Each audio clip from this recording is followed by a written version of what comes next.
Hello! Hi! Welcome to my channel Ammu vlogs. ఈరోజు చూపిస్తున్న vlog అండి. What I cook in a day and what we eat అనమాట. So, ఒకరోజు నేను ఏంటేంటి కుక్ చేశాను అండ్ మేము ఏంటి తిన్నాం, మా చిన్న పాప రెసిపీస్ కూడా ఏంటి అనేది మీకు ఇందులో ఇంక్లూడ్ చేశాను. సో, ఇదే కాకుండా ఇందులో మీకు నేను కోల్డ్ కంట్రీస్‌లో ఉంటున్న వాళ్ళు దోస బ్యాటర్ గానీ, ఇడ్లీ బ్యాటర్ గానీ త్వరగా ఫెర్మెంట్ అవ్వాలంటే, త్వరగా పులవాలంటే కనుక ఏం చేయాలనేవి టిప్స్ కూడా ఇందులో మీకు చూపిస్తాను. సో, ఫస్ట్ నేను మార్నింగ్ అయితే 6:00 లేచి ఫస్ట్ నేను రైస్ నానబెట్టేసానండి. 1 అవర్ గాని, ఒక హాఫ్ అన్ అవర్ గాని నేను నానబెడతాను. తర్వాత నేను ఆనపకాయ కర్రీ చేస్తున్నాననమాట. మీకు మొన్న కిడ్స్ లంచ్ బాక్స్ వీడియోస్‌లో చూసారు కదా! ఆనపకాయ కూర మా హస్బెండ్‌కి కట్టాను. సో, అదే కర్రీ అనమాట ఆ రోజు చేశాను. అలానే మా పాపకి ఎక్కువగా పల్లి చట్నీ అయితేనే ఏ టిఫిన్ అయినా తను తినడానికి ఇష్టపడతది. తన కోసం వీక్లీ నేను ట్వైస్ ఆర్ థ్రైస్ చేస్తూ ఉంటాను ఈ చట్నీ. అది కాకుండా టమాటా చట్నీ చేస్తాను. ఇక్కడికి ఇంకో ఆప్షన్ ఉండదనమాట. కొబ్బరికాయలయితే ఇక్కడ బాగోవు. అన్నీ ముదిరిపోయి ఆ స్మెల్ అనేది మనకు తెలుస్తూ ఉంటదనమాట. ఆయిల్ స్మెల్ అనేది. సో, నేను అందుకే ఇక్కడ కోకోనట్ అనేది అసలు ఎక్కువ వాడను. పూజకి ఎప్పుడైనా తెచ్చినా కూడా అది నెక్స్ట్ డేకే పాడైపోతూ ఉంటుంది కొట్టాక. సో, నేను వంట స్టార్ట్ చేసినప్పుడు ఏ రెసిపీ స్టార్ట్ చేసినా నాకు ముందు మైండ్‌లో పిల్లలే ఉంటారు. దానివల్ల నేను ఆటోమేటిక్‌గా కారం అనేది తక్కువ వేసేస్తున్నాననమాట.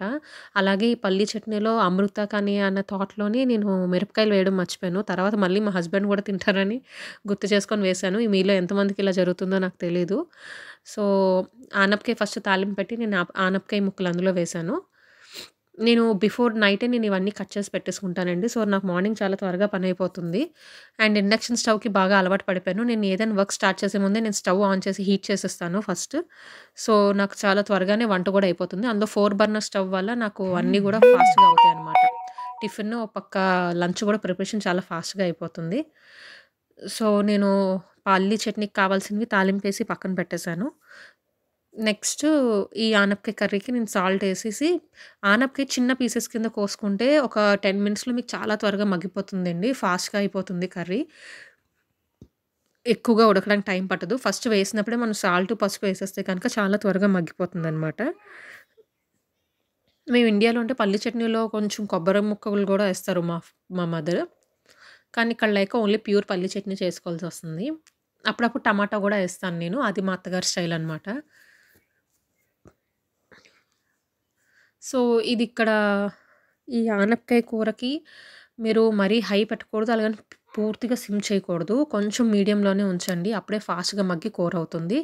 సో, నెక్స్ట్ థింగ్ ఈ dosa batter and idli batter నేను 2 ఒకసారే ప్రిపేర్ చేసి పెట్టుకుంటానండి. సో, ఇడ్లీ ఎందుకు అనంటే మా చిన్న పాపకి డైలీ నేను ఇడ్లీ పెడతాను. 4 ఇడ్లీస్ తనకి చేస్తాననమాట.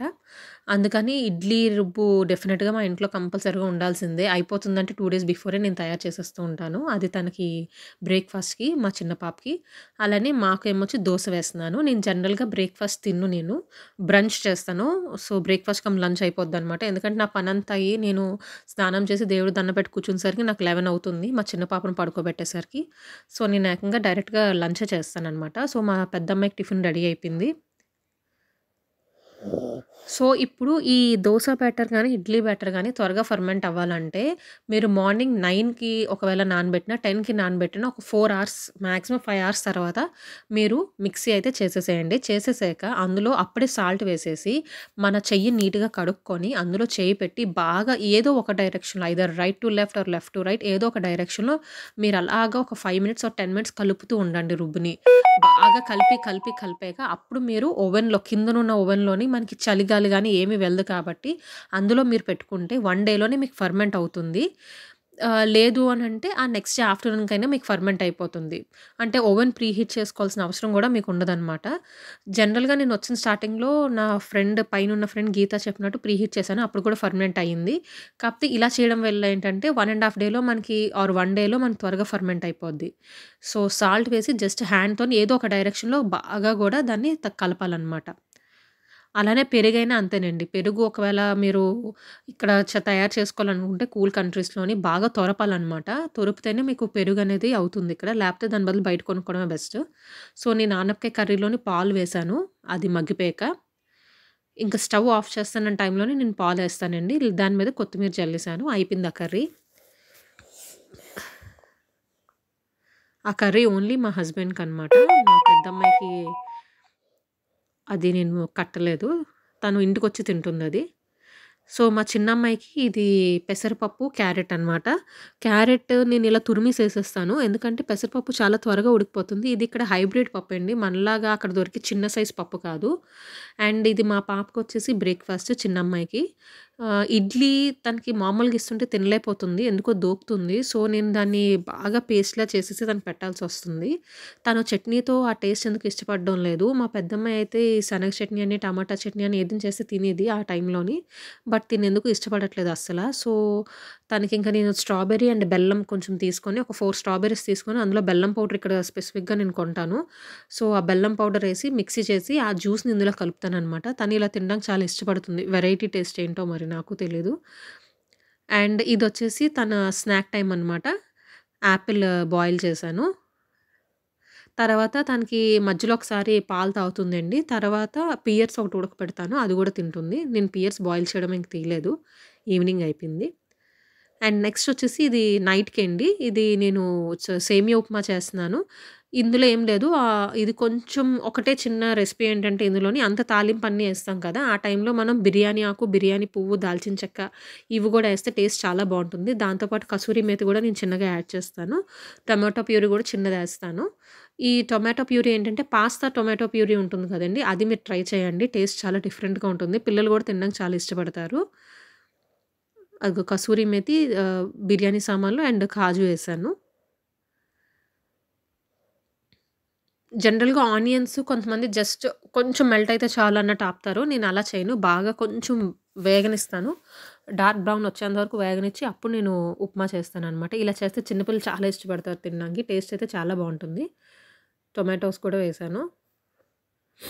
నేను జనరల్‌గా చెప్పినట్టు పాస్తా టొమాటో ప్యూరీ వేస్తాను ఒక్కొక్కసారి. ఆ వీక్‌లో కొంచెం ఒక 1 ఆర్ 2 టైమ్స్ తిన్నామనుకుంటే నేను అది అవాయిడ్ చేస్తాను. అప్పుడు ఓన్లీ టొమాటోనే డైరెక్ట్‌గా యూజ్ చేస్తాననమాట.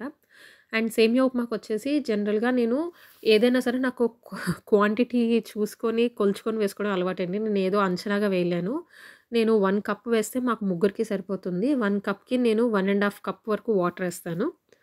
1/4 అనుకోండి వాటరేస్తాను. అప్పుడు మీకు మరీ పొడి పొడిగా రాదు. అలాగని ముద్ద అయిపోదు. కొంచెం బావుంటది. తినడానికి మెత్తగా బావుంటుంది ఉప్మా. పొడి పొడిగానే ఉంటుంది. కానీ కొంచెం జిగురుగా ఉంటదనమాట. మరీ పూర్తిగా డ్రై అయినా పిల్లలు తినలేరిక్కడ. అండ్ ఇక్కడ రోస్టెడ్ సెమోలినా అమ్ముతారు. రోస్టెడ్ సేమియా వల్ల ఏంటంటే సారీ సెమోలినా కాదు. రోస్టెడ్ సేమియా ఏంటంటే పుల్లల్లా ఉంటుందండి. అది ఉడికినా సరే మెత్తబడట్లేదనమాట. గట్టిగానే ఉంటుంది. అదోటి అబ్జర్వ్ చేశాను నేను. సో, నేను అందుకే నార్మల్ రా తీసుకొనే నేను వేయించి పెట్టుకుంటాను సేమియా ఎప్పుడూను. ఇందులో పైన నెయ్యేసుకుంటే ఇంకా బావుంటుంది. కానీ మా పెద్ద పాప నెయ్యి అసలు ఎక్కువగా తినదు. తన వల్ల నెయ్యి అవాయిడ్ చేయాల్సొస్తుందనమాట. సో, ఇది మాకు నైట్‌కి బ్రేక్‌ఫాస్ట్. ఒక 5 మినిట్స్‌లో చూసారా ఎంత పొడి పొడిగా మరీ ప్యూర్‌గా డ్రైగా ఉండదు. అలాగని ముద్దగా ఉండదు. చాలా బావుంటుంది. నూడిల్స్‌లా ఉంటుందనమాట. So, thank you for watching. Please subscribe.